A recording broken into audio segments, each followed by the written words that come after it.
ബഹുമാന്യനായ നമ്മുടെ വാർഷിക സമ്മേളനത്തിൻ്റെ അധ്യക്ഷൻ, നമ്മുടെ കോളേജ് യൂണിയൻ്റെ ചെയർമാൻ യദുകൃഷ്ണൻ, നമ്മുടെ പരിപാടി ഉദ്ഘാടനം ചെയ്ത എറണാകുളം ജില്ലാ പഞ്ചായത്തിൻ്റെ പ്രിയങ്കരനായ പ്രസിഡന്റും എൻ്റെ സുഹൃത്തുമായ ശ്രീ മനോജ് മുത്തേടൻ, വേദിയിലും സദസ്സിലുമുള്ള പ്രിയപ്പെട്ടവരെ, അച്ഛൻ പറഞ്ഞത് തന്നെയാണ് എനിക്ക് പറയാനുള്ളത്. ഒരുപാട് പേരുകൾ, പ്രധാനപ്പെട്ട ആളുകളാണ് വേദിയിലുള്ളത്. എല്ലാവരുടെയും പേരുകൾ പറഞ്ഞതായി കണക്കാക്കണമെന്ന് അഭ്യർത്ഥിക്കുകയാണ്. നമ്മുടെ വാർഷിക സമ്മേളനം ഇത് കഴിഞ്ഞാൽ മലയാളി മങ്കീസിൻ്റെ പരിപാടികളെല്ലാം കാണുവാനും ആസ്വദിക്കുവാനുമാണ് കൂടുതൽ താല്പര്യത്തോടെ നമ്മുടെ കുട്ടികളടക്കം ഇവിടെ ഉള്ളത്.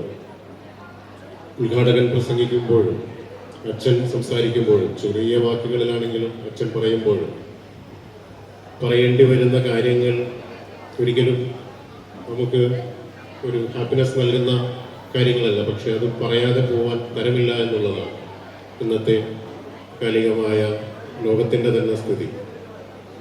ചില മതസ്ഥർ പറയും കിയാമത്ത് നാളിൻ്റെ ആരംഭമാണെന്ന് പറയും. കിയാമത്ത് നാളെന്ന് പറഞ്ഞാൽ ലോകാവസാനം മതപരമായി പറയുമ്പോൾ എനിക്ക് ഏറ്റവും ശ്രദ്ധേയമായി ഇപ്പോൾ ജില്ലാ പഞ്ചായത്ത് പ്രസിഡന്റ് സംസാരിക്കുന്ന വേദികളിലെല്ലാം അങ്ങോട്ട് കയറി വരുമ്പോൾ ഞാൻ പറഞ്ഞു, നോമ്പാണ്, നമുക്ക് നേരത്തെ പോകണ്ടേ, ഞാൻ വേഗം അവസാനിപ്പിക്കാം എന്ന് പറഞ്ഞപ്പോൾ ആത്മഹത്യ പറയുന്നുണ്ടെന്ന് ഞാൻ ചോദിച്ചു. കാര്യം ഒരു സാമൂഹിക വിപത്തായി മാറിയിട്ടുള്ള ഒരു ദുരന്തമായത് കൊണ്ടാണ് അദ്ദേഹം എല്ലാ ഇതേപോലുള്ള വിദ്യാർത്ഥികൾ പങ്കെടുക്കുന്ന വേദികളിലും അങ്ങനെ പറയുന്നത്. തുടർന്ന് സംസാരിച്ച പ്രിയപ്പെട്ട പിതാവ് അദ്ദേഹം പറഞ്ഞു, ഒരു മനുഷ്യൻ്റെ മനസ്സിൽ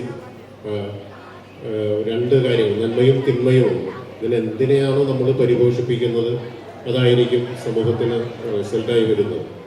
അതോടൊപ്പം അദ്ദേഹം പറഞ്ഞു, ഒരാളും സമൂഹം കുറ്റപ്പെടുത്തുന്ന ഒരാളായി കുറ്റവാളിയായി മാറുവാൻ ആഗ്രഹിക്കുന്നവരല്ല, ചില സാഹചര്യങ്ങൾ അങ്ങനെയാക്കുന്നതാണ്. ഒരുപാട് ഉദാഹരണങ്ങൾ ഈ കഴിഞ്ഞ ഒരു 1.5 മാസത്തെ നമ്മുടെ കേരളത്തിലെ തന്നെ കാര്യങ്ങൾ എടുത്താൽ നമുക്ക് പറയാൻ വേണ്ടി കഴിയും. എത്രയോ ക്രൂരമായ കൊലപാതകങ്ങൾ. 10 മാസം വയറിൽ ചുമന്ന് നൊന്തുപെറ്റ സ്വന്തം മകൻ കഴുത്ത് ഞെരിക്കുകയാണ്. പെറ്റമ്മയുടെ കഴുത്ത് ഞെരിച്ചിട്ട് മരിച്ചില്ല എന്ന് മനസ്സിലാകുമ്പോൾ പോയി ചുട്ടിക വാങ്ങിക്കൊണ്ടുവന്ന തല തല്ലി പൊളിക്കുകയാണ്. സ്വന്തം 10 വയസ്സിന് അന്തരമുള്ള സ്വന്തം അനിയനെ, ഇവന് 23 വയസ്സുള്ളൂ, 13 വയസ്സുള്ള സ്വന്തം അനിയനെ മകനെ പോലെ സ്നേഹിച്ചതാണെന്നാണ് പറഞ്ഞത്. അവനെയും ചുട്ടിക കൊണ്ട് തലയ്ക്ക് അടിച്ച് കൊലപ്പെടുത്തുകയാണ്. പിതാവിൻ്റെ മാതാവിനെ, തൻ്റെ ജീവനേക്കാളേറെ പ്രണയിച്ച പെണ്ണിനെ. അങ്ങനെ 5 കൊലപാതകങ്ങൾ ഒരു ചെറുപ്പക്കാരന് ചെയ്യേണ്ടി വരികയാണ്. അതിനും 2 ആഴ്ച മുമ്പാണ് പാലക്കാട് നിന്നൊരു വാർത്ത നമ്മൾ കേട്ടത്. അവിടെ തലയിൽ നമ്മുടെ ബ്രെയിൻ ട്യൂമർ വന്നു, അർബുദരോഗം വന്ന് ഒരു ശസ്ത്രക്രിയ കഴിഞ്ഞ് അനിയത്തിയുടെ വീട്ടിൽ പോയി വിശ്രമിക്കുന്ന ഉമ്മയെ കാണാൻ 22 വയസ്സുള്ള മകൻ വരികയാണ്. അപ്പോൾ ആദ്യം വന്നിട്ട് അയൽപക്കത്തെ വീട്ടിൽ പോയി ഒരു വാക്കത്തിയാണ് വാങ്ങുന്നത്. അവിടെ ചോദിക്കുന്നത് തേങ്ങ പൊളിക്കാനാണെന്നാണ് പറയുന്നത്. കൊന്നുകളയാണ്, തലയ്ക്ക് വെട്ടി കൊന്നുകളയാണ്. മനോജോട് സൂചിപ്പിച്ചു, പോലീസിന് കൊടുത്ത പണിയിൽ പറയുന്നത് എനിക്ക് ജന്മം തന്നതിനുള്ള ശിക്ഷയാണ് ഇതെന്നാണ്. പിന്നെ നിരവധി വാർത്തകൾ. ഒരു കുട്ടിയുടെ ഒരു വീഡിയോ, 30 സെക്കൻഡുള്ള ഒരു വീഡിയോ കണ്ടു. നമ്മളൊരു പ്രധാന അധ്യാപകന്റെ മുറിയിൽ ഒരു +1 വിദ്യാർത്ഥി അധ്യാപകനോട് പറയുകയാണ്, നീ പുറത്തേക്ക് ഇറങ്ങുക, നിന്റെ പണി ഞാൻ തീർക്കും എന്ന് പറയാം. എങ്ങനെയാണ് ഇത് സംഭവിക്കുന്നത്? ഇത് സംഭവിക്കുന്നത് പ്രിയപ്പെട്ട പിതാവ് പറഞ്ഞതുപോലെ അതിൽ നമ്മൾ കുറ്റവാളികളാണോ? മാതാപിതാക്കൾ കുറ്റവാളികളാണോ? അധ്യാപകർക്ക് എന്തെങ്കിലും പങ്കുണ്ടോ? അല്ലെങ്കിൽ ഈ കുട്ടികൾ മാത്രം ഇങ്ങനെ ആവാൻ വേണ്ടി ജനിക്കുന്നവരാണ്? ഇവിടെ സ്നേഹത്തിൻ്റെയും കരുതലിൻ്റെയും എല്ലാം ഉള്ള കുറവുകൾ വളരെ ചെറുപ്പം മുതൽ കുട്ടികളുടെ സ്വഭാവ രൂപീകരണം നടക്കുന്ന സമയം മുതൽ അത് അനുഭവപ്പെടുകയാണ്, അത് വരികയാണ്. ഒന്ന് ചേർത്ത് നിർത്തിയാൽ, ഒന്ന് നെഞ്ചോട് ചേർത്ത് പിടിച്ച് നിനക്ക് ഞാനുണ്ട് എന്നൊന്ന് പറയാൻ കഴിഞ്ഞാൽ ചിലപ്പോൾ അത് മറ്റൊരു മാറ്റത്തിലേക്ക് നമുക്ക് കൊണ്ടുപോകാൻ കഴിയും. ഇപ്പോൾ കുട്ടികളെന്ന് പറയുന്നത് മാതാപിതാക്കൾ 1-ാം ക്ലാസ്സിൽ ചേർക്കുന്നതിന് വരെ റെക്കമെൻഡുമായി ഞങ്ങളുടെ അടുത്തേക്ക് വരികയാണ്. ആ സ്കൂളിൽ അഡ്മിഷൻ, അതായത് അടുത്ത വർഷം ചേർക്കേണ്ട കുട്ടിയെ ഈ വർഷം തന്നെ സിറ്റ് 1-ാം ക്ലാസ്സിൽ ചേർക്കാനാണ്. അപ്പോൾ പഠിച്ച് വലിയ ജോലി വാങ്ങാൻ വേണ്ടി മാത്രം പരിശീലിപ്പിക്കുകയാണ് ഞങ്ങൾ മാതാപിതാക്കൾ. അങ്ങനെ അവിടെ കുറവ് വരുന്നത് അവൻ്റെ സ്നേഹത്തിനാണ്, അല്ലെങ്കിൽ അവളുടെ സ്നേഹത്തിനാണ്, കരുതലിനാണ്. കളിക്കാൻ പോകാൻ സമയമില്ല, മറ്റു കാര്യങ്ങൾക്ക് സമയമില്ല. അച്ഛനും അമ്മയും രാവിലെ തന്നെ ജോലിക്ക് പോകും.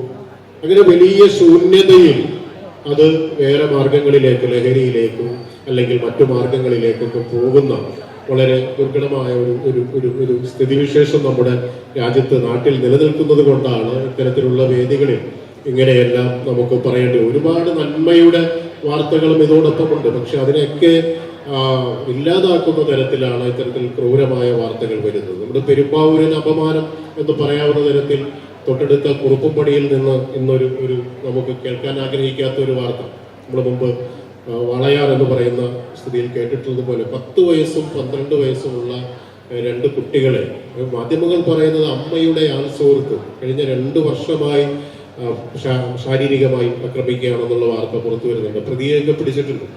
അപ്പൊ എങ്ങോട്ടാണ് ഈ സമൂഹം പോകുന്നത്? അപ്പൊ ഒരുമിച്ച് അധ്യാപകരും മതപണ്ഡിതരും വിദ്യാർത്ഥികളും രാഷ്ട്രീയ പ്രവർത്തകരും സാമൂഹിക പ്രവർത്തകരും എല്ലാവരും ഒരുമിച്ച് ചേർന്ന് യദുകൃഷ്ണൻ നേതൃത്വം നൽകുന്ന കോളേജ് യൂണിയനും അതിനെല്ലാം പ്രധാനപ്പെട്ട പങ്ക് വഹിക്കുവാനുണ്ട്. നമ്മുടെ ക്യാമ്പസ്, നമ്മുടെ കളിയിടങ്ങൾ അതെല്ലാം ലഹരിയിൽ നിന്നും വിമുക്തി നേടും എന്നുള്ള ജാതിമത ചിന്തകൾക്ക് അതീതമായി അവിടെയും പ്രശ്നമാണ്. വർഗീയത കുത്തിവെച്ചുകൊണ്ട് എങ്ങനെ ലാഭം ഉണ്ടാക്കാൻ ശ്രമിക്കുന്ന ആളുകളുണ്ട്. നീ ഹിന്ദുവാണ്, നീ ക്രിസ്ത്യാനിയാണ്, നീ മുസൽമാനാണ്, പരസ്പരം കലഹിക്കാൻ വിടുക പുതിയ തലമുറയിൽ. ഇപ്പോൾ നിരവധിയായിട്ടുള്ള പ്രതിസന്ധികൾ കാലികമായ ഈ സാഹചര്യത്തിൽ നാം നേരിടുന്നു എന്ന ബോധ്യത്തിന്റെ അടിസ്ഥാനത്തിൽ തുരുത്തുപ്പടി സെന്റ് മേരീസ് കോളേജിലെ പ്രിയപ്പെട്ട കുട്ടികളും അധ്യാപകരും കേരളം ഒന്നാകെ സമൂഹം ഒന്നാകെ ഇതിനെല്ലാം എതിരായിട്ടുള്ള പ്രവർത്തനങ്ങളിൽ വ്യാപൃതരാകുമ്പോൾ നമ്മുടെ വിദ്യാലയത്തിനും അതിനൊരു പങ്ക് വഹിക്കുവാൻ കഴിയണം എന്ന് മാത്രം നിങ്ങളോടെല്ലാം അഭ്യർത്ഥിച്ചുകൊണ്ട് എല്ലാവിധ ആശംസകളും നേർന്നുകൊണ്ട് ചുരുക്കമാക്കൽ അവസാനിപ്പിക്കുന്നു. നന്ദി.